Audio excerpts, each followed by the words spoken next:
in baa meel kasta dunida ay ka joogtaan waa ilaa soo idinle sidii hore iyo camal adeeg iyo isku soo noqdo dambe oo xiiso leh qof walba waxaan u jeedinayaa barta uu ku nool yahay inuu ku haysto amni iyo amaan waa 18 bishii 2023 qodobada barnaamijka uu doontaa waxa kamid ah dagaal xoogan oo ka qarxay abaara dowradii jiidaha hore ee magaalada Laascaanood khaasatan jiida bari iyo jiida galbeed uu jiro xogaa istructuur ah barnaamijka ay ku soo qaadan doonaa isla barnaamijka waxaad ku maqli doontaan isla markaana tooshka aan la dul istaagi doonaa si wacan u iftiimin doonaa una la faguri doonaa oromo ku soo qulqulaysa isla magaalada Laascaanood magaalada wax laacsan channelku waa isla laacsan fadlan aad tahay markii ugu horeysay aad soo booqatay channelka subscribe dhaho isla markaana dambalku furo sidii aad u noqoto qofka ugu horeeya daawada muuqaalada aan bartan soo gelino isla markaana leeyahay ugu dhiirigeli wixii raayahana comment-ka ugu wadaag soo dhawaada saaxiibayaal dagaal xoogan ayaa baaraduuradii wuxuu ka qarxay jiidaha hore ee magaalada Laascaanood khaasatan jiida bari waa aaga loo yaqaano maraaga iyo goojaaday aagaas ayuu ka qarxay iyadoo dhinaca galbeedkaana uu jiray waxoogaa istructuura bis dagaalka xoogan waxa uu ka qarxay jiida bari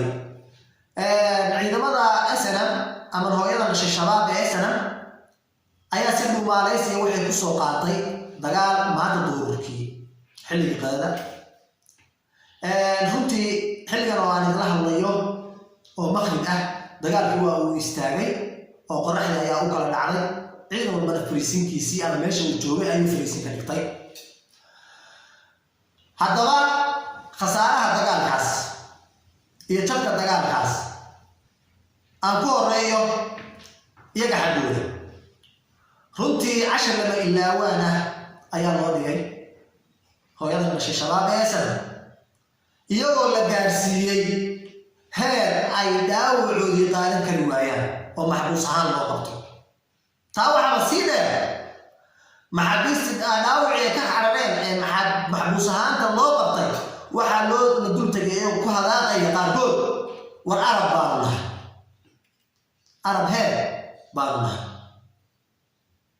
arab baanu nahay qaarkood ay ku hadaaqayaan halkaa waxaa kaaga cad inay tahay cajiro lagu soo shubay oo Muuse rabo ama ujeedka Muuse dagaalkan u damacsan yahay in uu bedelo waa jari kartaa waayo Muuse uu damacsan yahay dagaalkan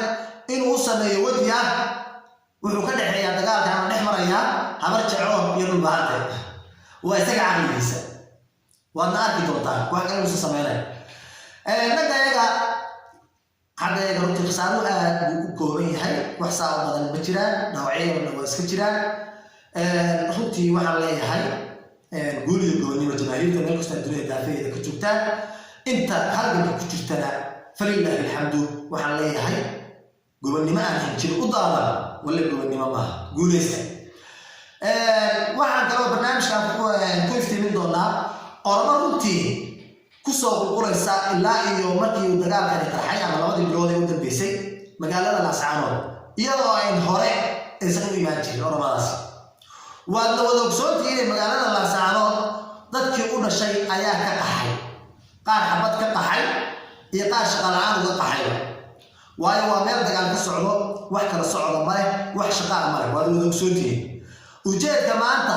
oromadu ay u imanayaan maxay tahay waayo shaqo uma yimaadaan oo magaalada shaqo ma jirto oo magaaladu waa furin haddaba ana idin sheegay ogaada oromada magaalada imanaysa joogitaanka ay ku joogto magaalada ama joogista ay magaalada joogto ayay ku mushahar qaataan Muuse kaga mushahar qaataan waa dad sidaa ku shaqeeya iyadoo lagu arkayay maanta jiidaha hore aad ayagoo maraya oo wixii warbixin ah waayo maqaaxiyii bay la joogaan hudheeladii bay cunno nagula cunayaan tobankii meel taagan dhulbahantay ama hiil harkii way dhex taagan yihiin intaa warbixin ayay abuurinayaan waayo Muuse waxa uu waayey qof dhulbahanta ah oo ku nool magaalada Laascaanood oo warbixin sax ah ku gudbiya qof iidoor ahna ma keeni kara magaalada Laascaanood oo waa la fahmayaa saadaraadid ayuu oramo ugu soo daabulay magaalada Laascaanood waxa leeyahay daba ismada 330 ma gudida 330 ee hawsha wali iyo gacanta ku hayaan waayo shan iyo afartanka xubnood weli lama dhaarin hawsha waxaa weli gacanta ku haya 33 xubnood ayaa weli gacanta ku haya 33 waxaan leeyahay hal lagu dhaqaaqo in oromada magaalada laga saaro in heer oromada magaalada laga saaro hal lagu dhaqaaqo taana intaasaan uga baxaya hal mid baan leeyahay jamaahiirta hal mid ayaan leeyahay waa nimanka aysan ciidankoodu dabeelkay xigaan goolka dabeelkay jiraan ciyaartuna bedel male ee hal laga faa'iideysto